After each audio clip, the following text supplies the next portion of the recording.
collègues de la presse, journalistes de tous bords et de tous grades, qui avez accepté, tout en faisant votre travail, de porter l'information aux populations béninoises. Nous traitons d'un sujet important, très sensible, la formation de l'avenir, de la jeunesse.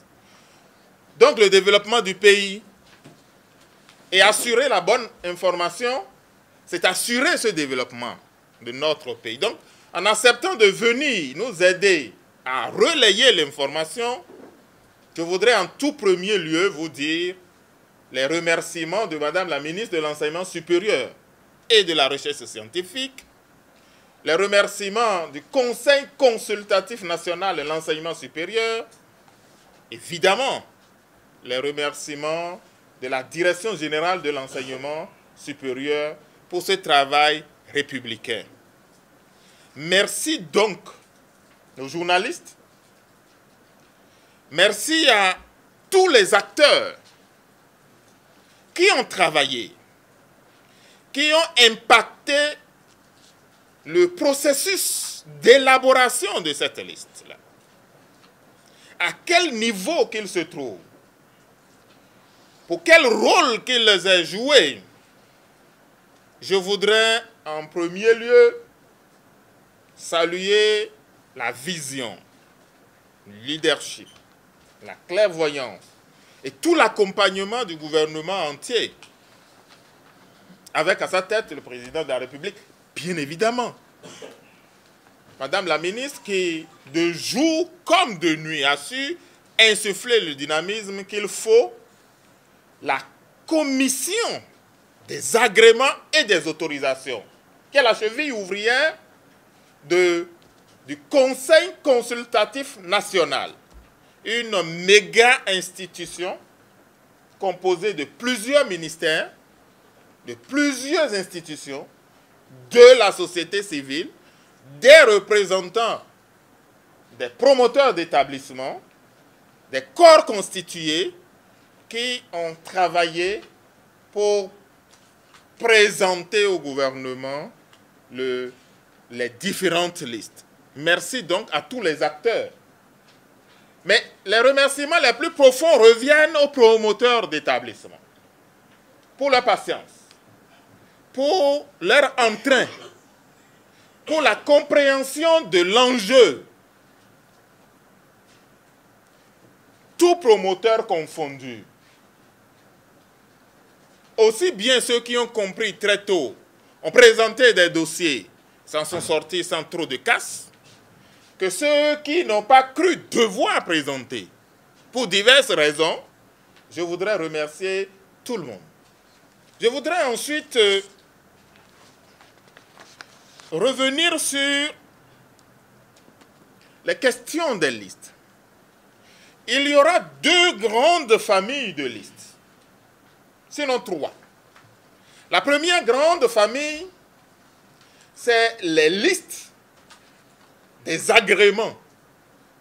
Les établissements qui ont soumis leur dossier pour que leurs filières reçoivent l'agrément et emportent l'agrément de l'établissement, ils sont 50. Et l'un dans l'autre, il faut comprendre que c'est d'abord les filières qui sont agréées avant que l'établissement ne le soit. Les textes précisent que l'arrêté qui porte agrément indique non seulement l'établissement, mais aussi les filières. Nous avons traité avec 50 établissements pour 470 filières. Ça signifie qu'il y a au moins 3 modalités. Si on ne comprend pas cela, on pourrait dire, mais quand on fait le point, on a plus que 50. Non. Des établissements vont se retrouver avec des avis à la fois favorables, défavorables ou réservés selon la qualité des dossiers qu'ils ont présentés pour chaque filière. Puisque ça se passe filière après filière. Il ne s'agit pas que l'établissement soit bon une fois pour qu'il soit bon sur toutes les filières. Première chose importante. Ensuite, il y aura un sous-groupe d'avis réservés, à la fois, premier sous-groupe de réservés sur les filières et deuxième groupe sous-réservé pour les établissements. Ça, c'est ce qui concerne les agréments. Et puis après, nous avons les autres listes. Les autres listes, c'est d'abord les établissements privés d'enseignement supérieur qui légalement n'ont pas encore atteint la maturité qu'il faut pour présenter les filières à l'agrément. Eux, on doit leur réserver un chapitre pour qu'ils puissent poursuivre leur route afin d'arriver à l'agrément un jour. Ces établissements seront 24. Ensuite, il y aura les établissements qui, pour diverses raisons, sont appelés à fermer en vertu des tests qui régissent le fonctionnement des établissements privés. Ils seront 50. Enfin, sur les listes annuelles, il y a une liste de 12 établissements qui devraient normalement venir à l'agrément, mais qui n'ont pas cru devoir présenter leur dossier à l'agrément. Ils n'ont pas écrit au ministère, ils n'ont pas écrit au conseil consultatif pour dire pourquoi nous n'avons pas fait. Alors, c'est une exigence, c'est une réforme majeure. Ces établissements sont, en attendant les clarifications, considérés comme ne voulant pas s'inscrire dans la réforme. La décision, c'est qu'en vertu des tests, ces établissements ferment. Voilà les différentes listes dont on va parler. Mais je voudrais commencer par dire que le processus des agréments est une première, une grande première en République du Bénin. Qu'il vous souvienne que selon les tests qui régissent les établissements privés d'enseignement supérieur, nous avons 3 régimes de fonctionnement. Le premier régime, c'est l'ouverture. Ce régime est essentiellement précaire et révocable, 2 ans, renouvelable une seule fois. Donc lorsque vous avez l'ouverture, vous avez tout au plus 4 ans à faire et vous évoluez vers l'agrément. C'est à partir de l'agrément que les choses définitives se mettent en place. Les choses plus sérieuses se mettent en place.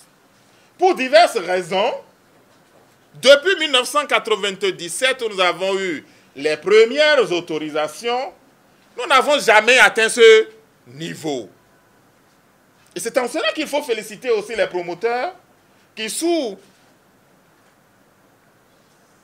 le leadership du gouvernement de la rupture, ont compris l'enjeu et se sont dit, allons-y. Donc, c'est une première.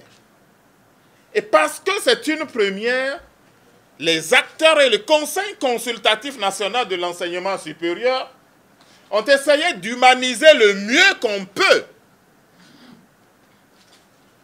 et ont offert des possibilités de rattrapage ou de rachat à toutes les situations, sans pour autant violer les tests qui régissent le processus. L'agrément étant le deuxième régime de fonctionnement, l'homologation serait le troisième et le dernier.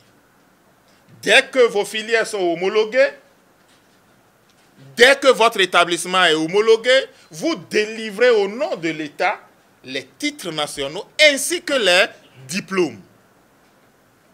Vous voyez que on évolue vers la crème des crèmes maintenant.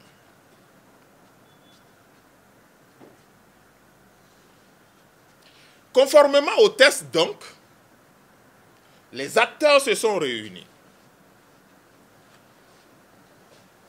pour aller sur la question. Je voudrais d'abord vous évoquer avec vous les fondements juridiques qui ont encadré ce travail. Il y a d'abord la loi 2003-17 du 11 novembre 2003 qui porte orientation de l'éducation nationale en République du Bénin et la loi 2005-33 du 6 octobre 2005 qui l'a modifiée. Il y a ensuite la loi 94-009 du 28 juillet 1994 qui porte création, organisation et fonctionnement des offices à caractère social, culturel et scientifique. Il y a notre Bible, le décret 2008-818 du 31 décembre 2008 qui fixe les conditions générales de création ainsi que les régimes de fonctionnement des établissements privés d'enseignement supérieur. Il y a le décret 2010-297 du 11 juin 2010 qui porte conditions de reconnaissance des diplômes délivrés par les EPES pour lesquels l'État n'organise pas d'examen national. Il y a ensuite le décret 2017-197 du 29 mars 2017 qui porte examens nationaux de licence et de master en République du Bénin. C'est notamment ce décret qu'il dit, au terme de l'année 2018-2019, tous les établissements privés qui n'auraient pas engagé le processus sont purement et simplement fermés. Ça tire sa source de ce décret-là. Entre autres, il y a le décret 2018-261 du 27 juin 2018 qui porte réglementation de la publicité sur les établissements privés d'enseignement supérieur. Et puis il y a l'arrêté 350 qui est un arrêté d'application du décret 818 énoncé précédemment. C'est à l'intérieur de tous ces tests que le processus d'agrément s'est mis en place depuis mai 2017. Je reviendrai sur la chronologie et la méthodologie suivie. Je voudrais maintenant vous donner les critères retenus et validés par les différentes instances. C'est un mélange de critères directement imposés par les lois, les textes, les décrets, les articles, et puis c'est aussi des critères validés par le Conseil consultatif national à partir des propositions de la commission technique de ce conseil-là. Il n'échappera à personne que le Conseil consultatif national a tout son nom de institution nationale qui accompagne le ministère de l'enseignement supérieur. On n'a pas moins de 6 ministères avec des représentants.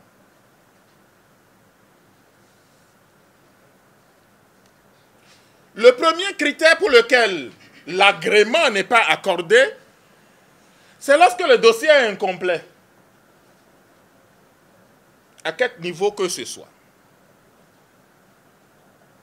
Le deuxième critère pour lequel l'agrément n'est pas accordé, c'est lorsque le dossier est irrecevable.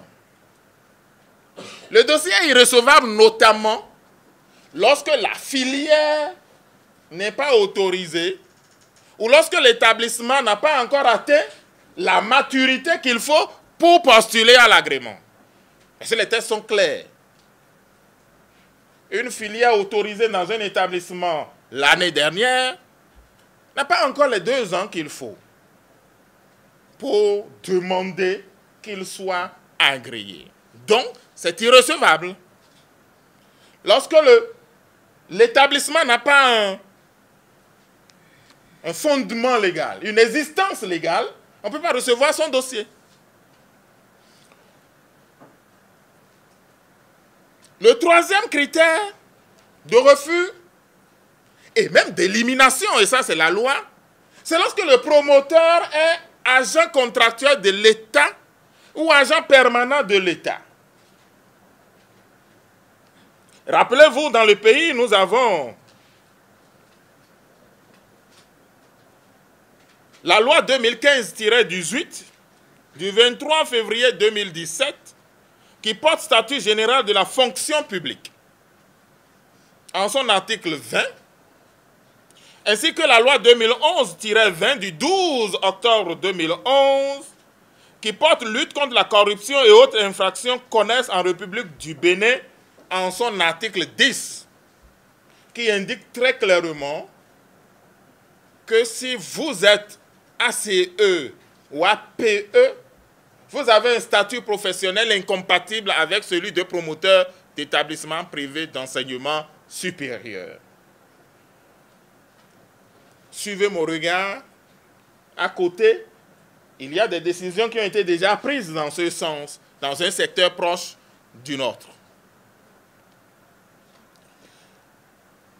Il y a aussi le statut d'agent retraité de moins de 5 ans dans le même corps, donc le corps d'enseignant.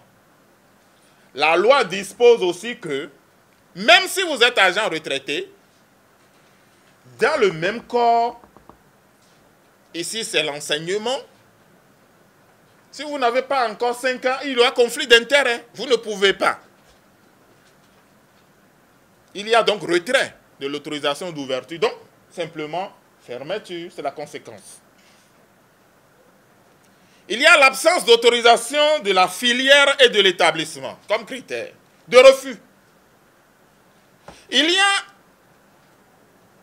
un seuil inférieur ou égal à 50% des demandes complètes d'autorisation d'enseigner. Les textes disposent que pour aller enseigner dans les établissements privés, il faut en être autorisé par le ministre. Donc au nombre de pièces à fournir, c'est les autorisations d'enseigner. À ce niveau, le conseil consultatif a pris la mesure de la réalité, a écouté et a été sensible à toutes les difficultés que rencontrent nos collègues pour réunir les dossiers venus solliciter l'autorisation d'enseigner. Donc la barre a été mise à 50% en se disant qu'une fois agréé, le promoteur ne s'assierait pas sur ses lauriers. L'année qui suivra, il fera l'effort et au bout de quelques années, il aura les 100% d'intervenants dûment autorisés. On aurait pu exiger dès le départ les 100%. On a dit on met la barre à 50%. Nos collègues qui travaillent beaucoup avec les collègues des universités publiques savent tout ce qu'ils ont vécu pour obtenir les dossiers. Ça, c'est entre nous. Lorsque l'enquête de moralité vous est défavorable, vous n'aurez pas l'agrément. Et cela va de soi parce qu'on ne confiera pas les enfants de la République à des gens aux moralités douteuses. Lorsqu'il n'existe pas d'infrastructures immobilières en propre, normées et sécurisées, vous ne pouvez pas avoir l'agrément. Lorsqu'il y a absence ou insuffisance d'équipement en termes de bibliothèque, en termes d'ordinateur, en termes de laboratoire ou autre type d'équipement didactique, vous ne pourriez pas assurer une bonne formation, donc vous n'aurez pas l'agrément. Lorsque vous vous retrouvez avec des présidents de conseils scientifiques pluriels, c'est-à-dire que le même président de votre conseil scientifique est aussi président dans 2, 3, 4, 5 ou 6 établissements privés d'enseignement supérieur, on ne vous donne pas l'agrément. Il y a des tests qui l'interdisent. lorsque le promoteur est condamné une fois par la justice dans l'exercice de sa fonction de promoteur pour des raisons liées à l'établissement, à la gestion, à ce qui nous concerne, vous n'avez pas l'agrément. Lorsque l'établissement privé d'enseignement supérieur est condamné une fois par la justice, vous n'avez pas l'agrément. Après discussion, après croisement, après analyse, voilà les 12 conditions et critères qui ont présidé au travail pour l'agrément à accorder ou non aux filières telles que présentées.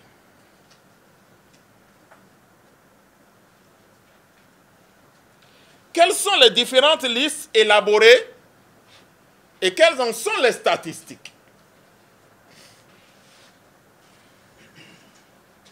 Je voudrais rappeler qu'au sujet des agréments, ils portent aussi bien sur l'établissement que sur les filières. Aussi, un établissement peut avoir à la fois des avis défavorables pour des dossiers mal montés dans certaines filières et dans le même temps des avis favorables pour des dossiers bien montés dans certaines filières. Vous avez suivi tout à l'heure les conditions.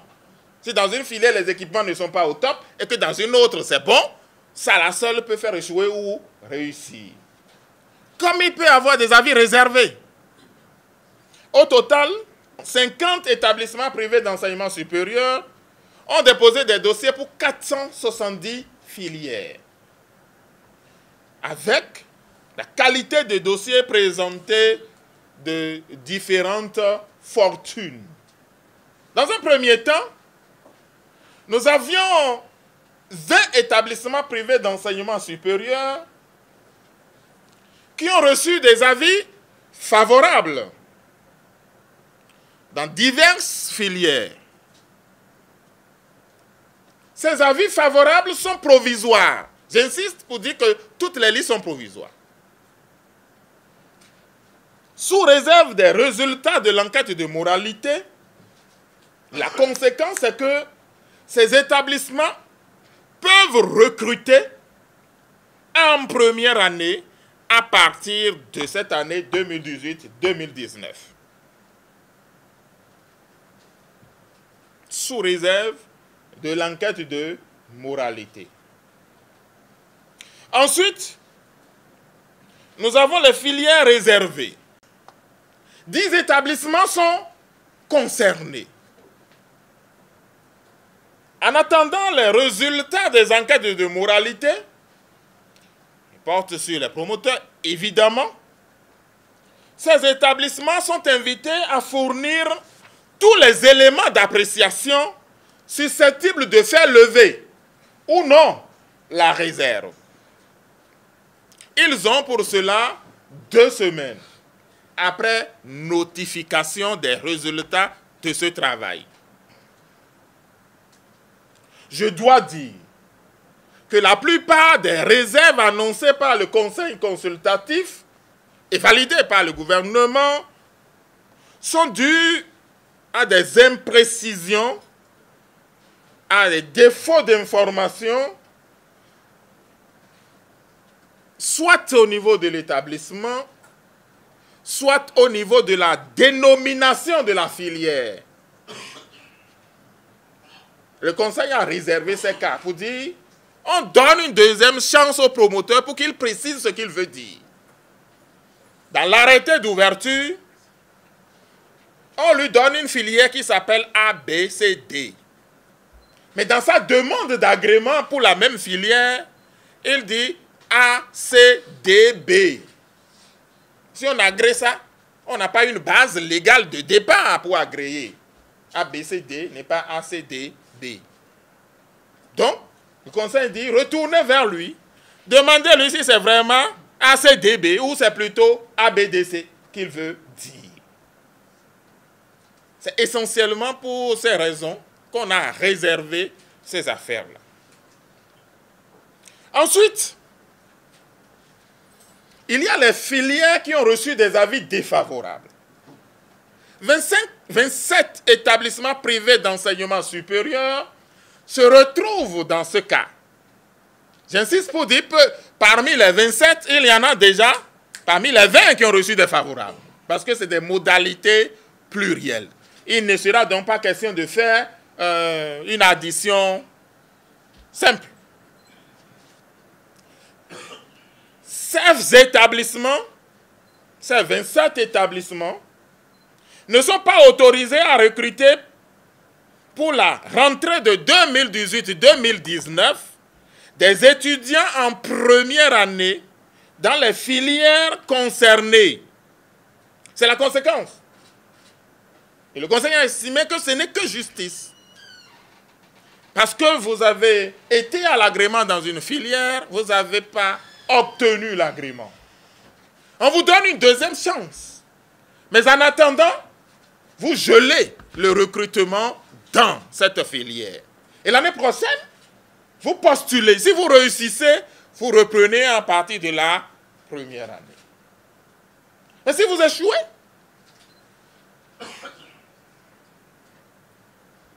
vous échouez. Il n'y a plus de deuxième chance.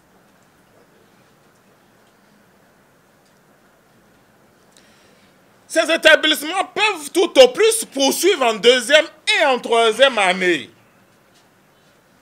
Ils ont la possibilité de présenter à nouveau leur dossier d'agrément l'année prochaine.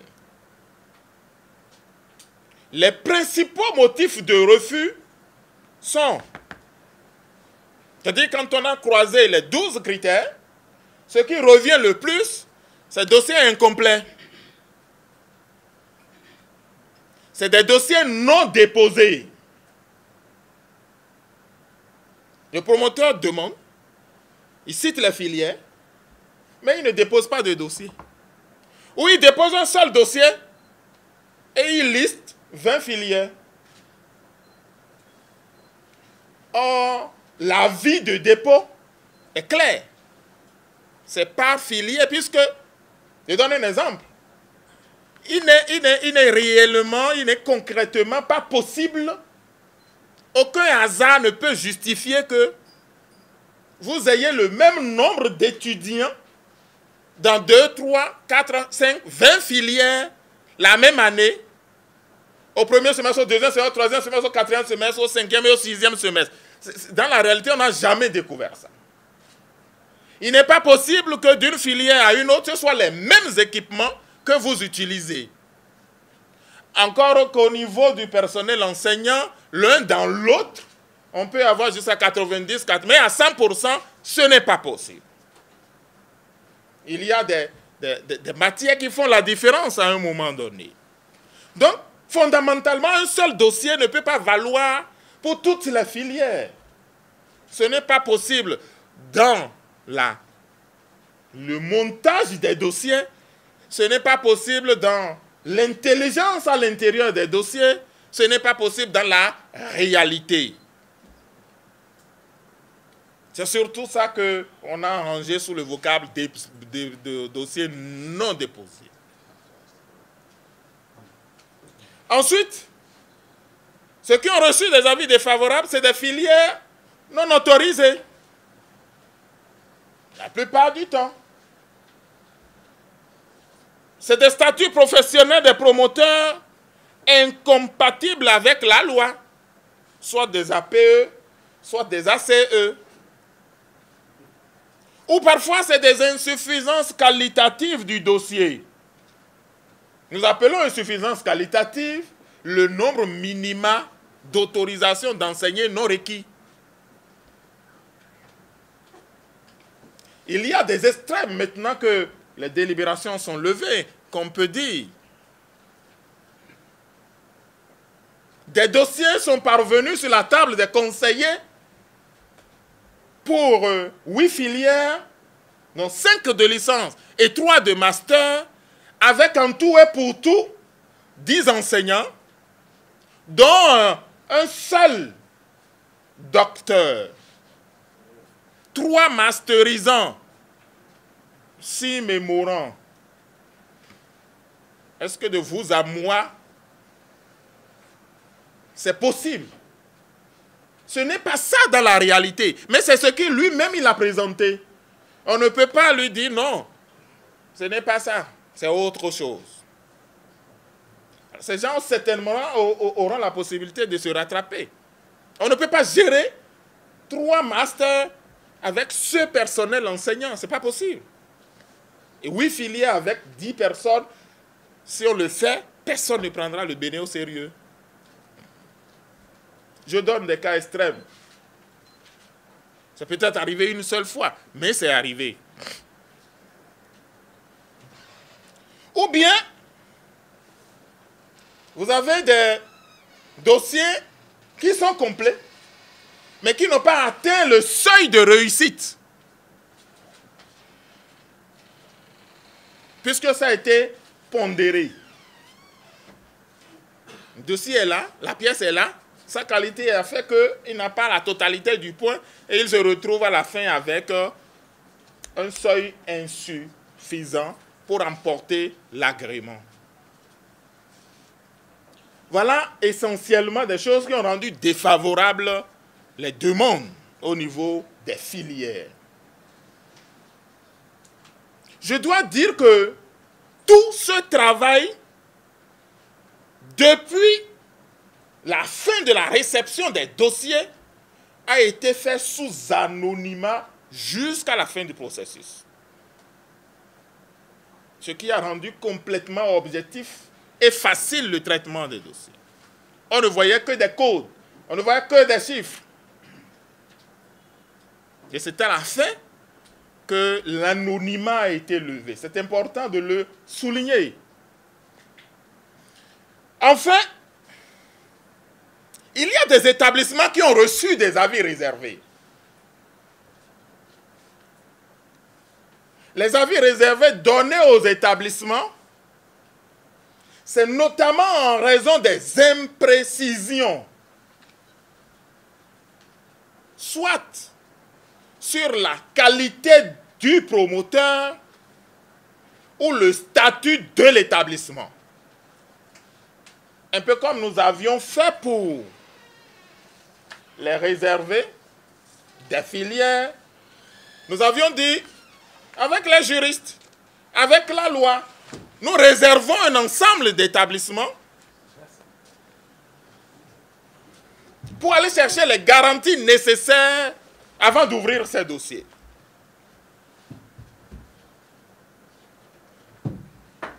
Je voudrais que vous saluiez avec moi l'entrée dans cette salle du directeur adjoint du cabinet.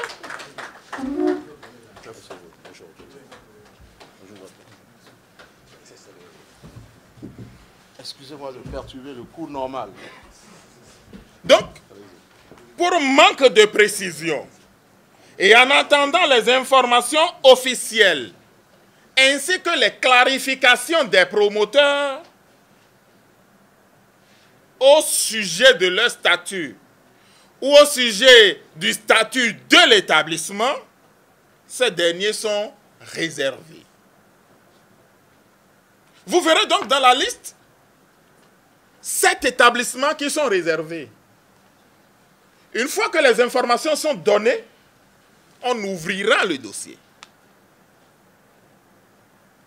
Les informations, lorsqu'il manque ou lorsqu'elles sont données dans un sens pour éliminer, ces établissements seront éliminés. Lorsqu'elles sont données dans l'autre sens, où ils sont éligibles, donc candidats, on ouvrira maintenant les dossiers, on ira au fond du dossier. Ça peut être favorable, comme ça peut être défavorable. C'est ça la compréhension qu'il faut avoir des cas réservés. Donc la liste provisoire est appelée à évoluer sous certaines conditions. Et cette évolution, je vous rassure tout de suite, reprendra encore le même circuit de la commission technique, du conseil consultatif, ainsi de suite. Le nombre, si vous additionnez les 27, les 10, les 7 et les 20, vous aurez 64. Ne vous y méprenez pas. Le nombre 64, au lieu de 50, se justifie donc par les 3 modalités qu'un même établissement pourrait avoir à la fois. Important à savoir.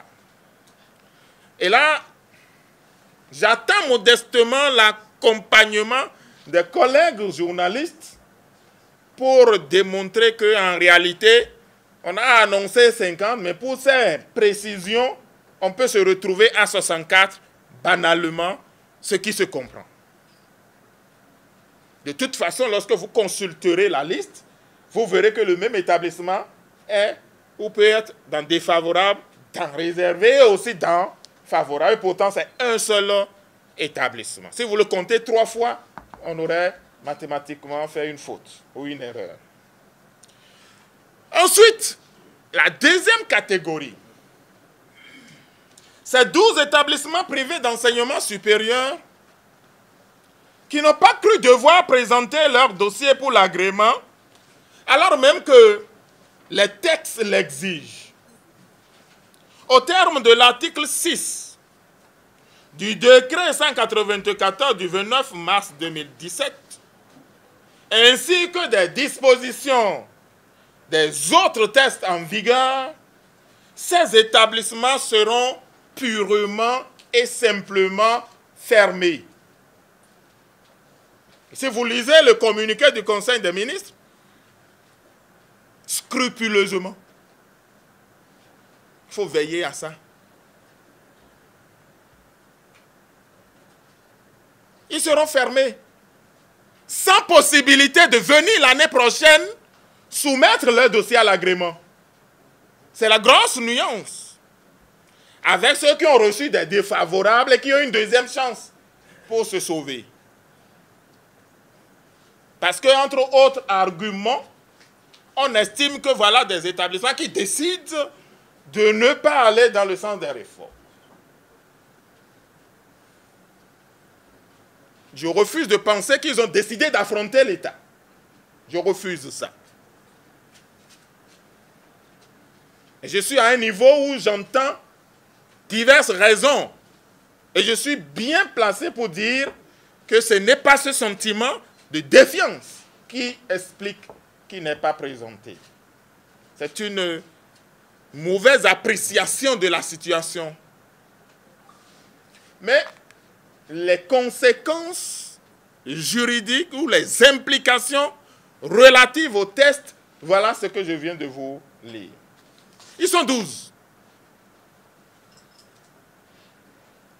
Voilà ainsi présentés les principaux résultats des agréments. À présent, les listes annuelles. Vous savez que les tests font obligation au ministère de l'Enseignement supérieur et de la Recherche scientifique de publier chaque année la liste des établissements fermés, la liste des établissements autorisés à poursuivre. Donc, à côté des agréments, qui pour ceux qui ont reçu l'avis favorable sont d'office sur la liste des établissements autorisés à poursuivre, il y en a qui ne sont pas allés à l'agrément, qui ne peuvent pas aller à l'agrément. Ces gens-là ont droit à la liste annuelle. La plupart, c'est des établissements qui ont été créés l'année dernière ou cette année, disons l'année dernière. 2017-2018. Il faut attendre l'année prochaine pour qu'ils soient mûrs ou matures pour candidater à l'agrément. Ils sont 24. C'est donc la liste provisoire officielle des établissements privés d'enseignement supérieur autorisés à ouvrir pour l'année 2018-2019 avec les formations de licence et de master professionnels. Évidemment, en attendant les résultats des enquêtes de moralité une fois encore. Enfin, il y a les établissements fermés. Ils sont 50. ces établissements sont fermés. Et ces fermetures s'appuient sur les articles 15, 21, 22 du décret 818, donc la Bible, et sont consécutives à l'absence de preuves de fonctionnement apportées par les établissements et au non-fonctionnement dûment constaté des 10 établissements. Il faut ajouter que le processus qui conduit maintenant à leur fermeture a démarré depuis novembre 2015, où des contacts, des travaux, des courriers leur ont été régulièrement annoncés. Il n'échappera pas au peuple béninois, en tout cas pas à vous, journalistes, qu'en octobre 2016, 49 établissements ont été suspendus. Les 50, c'est majoritairement ces établissements qui ont été suspendus et qui n'ont pas apporté la preuve de leur fonctionnalité ou de leur fonctionnement. Les tests sont clairs. Lorsque pendant 2 ans consécutifs, vous ne donnez pas signe de vie, qu'on n'arrive pas à vous retrouver là où on vous a mis, quand votre téléphone ne prend pas, donc on vous perd des radars, on fait les fouilles complémentaires, au bout de 2 ans, on vous ferme. Mais nous avions commencé cette histoire depuis. Les conseils consultatifs nationaux de l'enseignement supérieur successifs ont soit validé, entériné cette décision, et celui d'octobre 2018 a dit « allez plus loin, fermez-les ». Il est évident que cette liste reste et demeure provisoire d'ici à 2 semaines. Ses collègues ont donc la possibilité, comme tous les autres, de chercher à fournir les précisions qu'il faut dans le but de, en tout cas à réclamer, et on leur dira. Au total, le Conseil consultatif national de l'enseignement supérieur, son rapport, et donc le gouvernement a eu affaire à 136 établissements privés d'enseignement supérieur. Ces 136 épaisses qui sont concernés par les différentes listes que je viens de présenter. Parmi les 136, il y a 50 établissements qui ont présenté des dossiers pour l'agrément. Nous verrons de voir que ces 50 ont eu des fortunes diverses. Il y a 12 établissements qui ont refusé de présenter leur dossier pour l'agrément et qui devraient, au terme des tests, être fermés. Ça fait 62. Il y a 24 établissements qui sont autorisés à ouvrir cette année parce que non encore légalement constitués pour l'agrément. Aidez-moi à faire le chiffre. Et puis il y a 50 établissements qui sont appelés à fermer pour non-fonctionnement pendant 2 années consécutives, article 21 du décret. Si vous faites le chiffre, 136. Voilà pour les statistiques, voilà pour les différentes listes que nous avons en présence. Je voudrais dire un petit mot sur la méthodologie suivie. En mai 2017, le Conseil consultatif a validé le guide de l'usager, conformément au décret. Ce guide des usagers porte la liste des pièces à fournir pour l'agrément. En janvier 2018, une note de service, la note de service numéro 19, a été prise et les établissements privés d'enseignement supérieur ont reçu l'information. En juin 2018, il y a une relance pour rappeler que le terme arrive. En juin 2018, à la demande des structures fêtières des établissements privés, et sur autorisation de Madame la ministre, des séances de sensibilisation et d'explication ont été menées avec les associations fêtières. Le 20 août 2018, il y a eu la clôture des dépôts de dossiers. Cette clôture initialement prévue pour le 16 août, dans la note de service de janvier 2018. Les promoteurs ont demandé, des associations ont demandé à l'autorité de bien vouloir accorder une prolongation. Et ça a été ramené au 20 août. Entre août et septembre, il y a eu la délivrance de divers actes entrant dans le cadre des dossiers. Août 2018, les travaux techniques de dépouillement des dossiers ont commencé. Septembre 2018, la session de validation des critères par la commission technique des agréments s'est tenue. Les critères sont retenus et validés.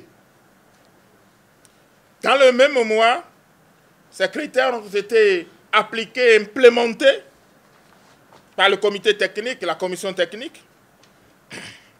En septembre 2018, toujours, la commission technique a procédé à complément d'information où des courriers ont été envoyés aux structures officielles pour préciser divers statuts de divers promoteurs. Septembre 2018, le comité technique a finalisé les travaux préparatoires. Nous étions dans les travaux préparatoires. Dans le même mois de septembre, il y a eu encodage des travaux et démarrage des travaux réels. L'encodage a donné lieu à l'anonymat.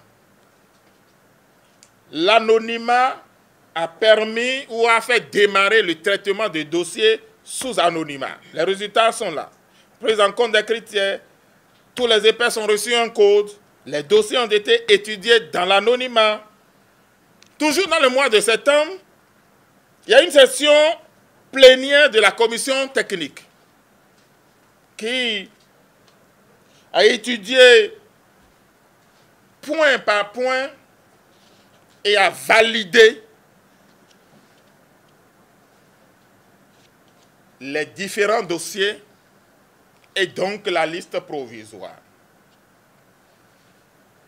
Je disais tantôt qu'il y a eu 470 filières, il y a eu 470 fiches de réception, 470 fiches d'analyse,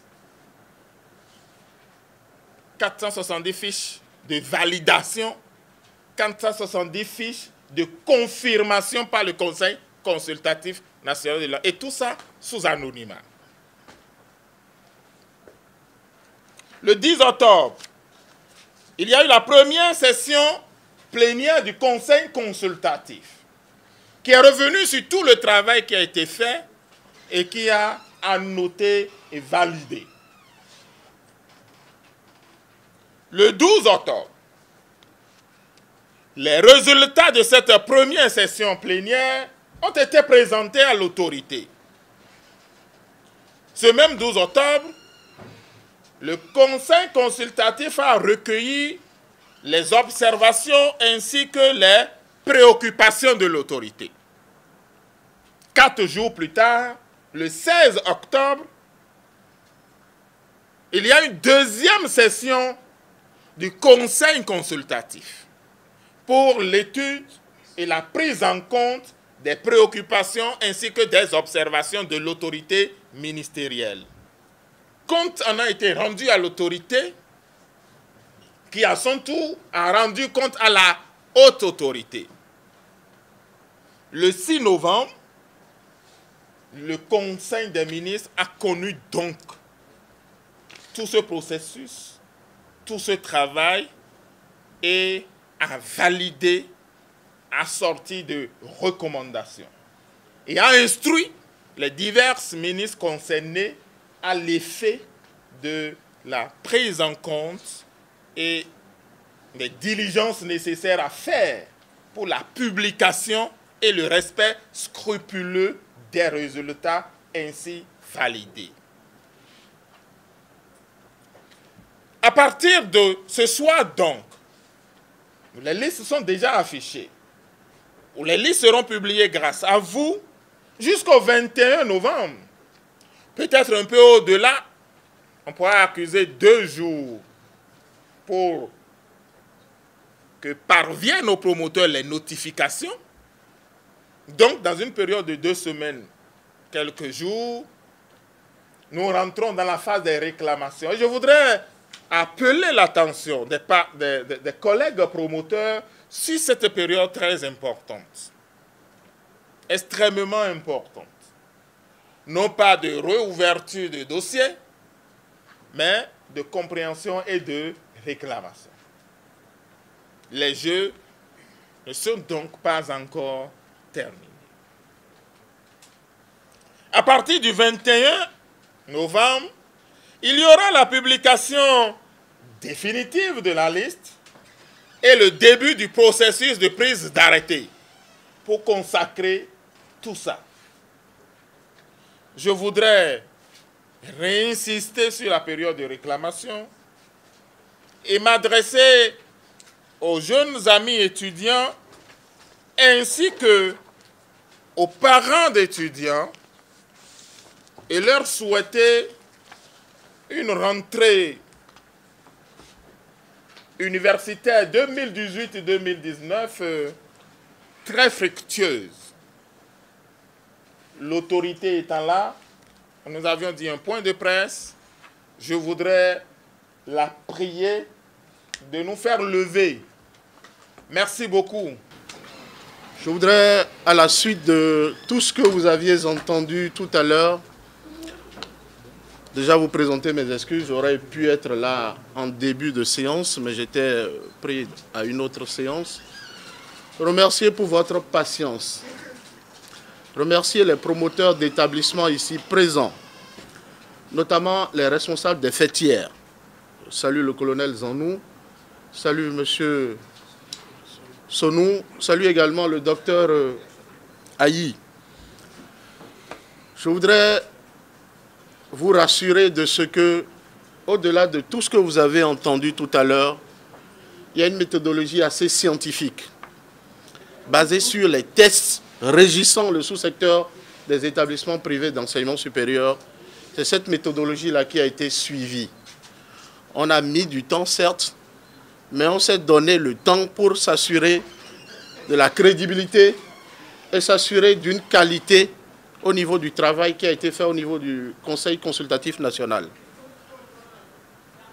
Je voudrais donc remercier les responsables des fêtières pour leur participation active à ce processus-là. Revenir sur 2 aspects. Le premier, on vous a dit tantôt que la liste qui sera publiée à partir de cet instant est une liste provisoire. Et qui dit provisoire dit qu'il y a une liste définitive qui vient par la suite. Nous donnons donc un délai de 2 semaines, quelques jours, pour que ceux qui peuvent rattraper des choses, et je dis bien, ce n'est pas en cours de jeu qu'il faut changer les règles du jeu, ceux qui peuvent rattraper des choses puissent le faire selon les tests. La deuxième chose que je voudrais dire, c'est demander la collaboration de vous autres journalistes. C'est par vous que nous passons pour informer la population. C'est par vous que nous passons pour informer la population cible, notamment les étudiants, les promoteurs d'établissements, ceux qui ne sont pas à Cotonou, qui sont loin de Cotonou, etc. Je nous en prie, donnez-leur l'information juste. Et donnez-leur à temps l'information juste. Je ne sais plus combien de plateaux de télévision et de radio j'ai eu à faire personnellement pour dénoncer un certain nombre de listes qui circulaient autrefois. Fake news, Mais à partir de ce soir, la liste qui sortira est la liste la plus officielle qui puisse être. Donc, je demande votre collaboration, votre contribution pour que l'information juste aille à destination.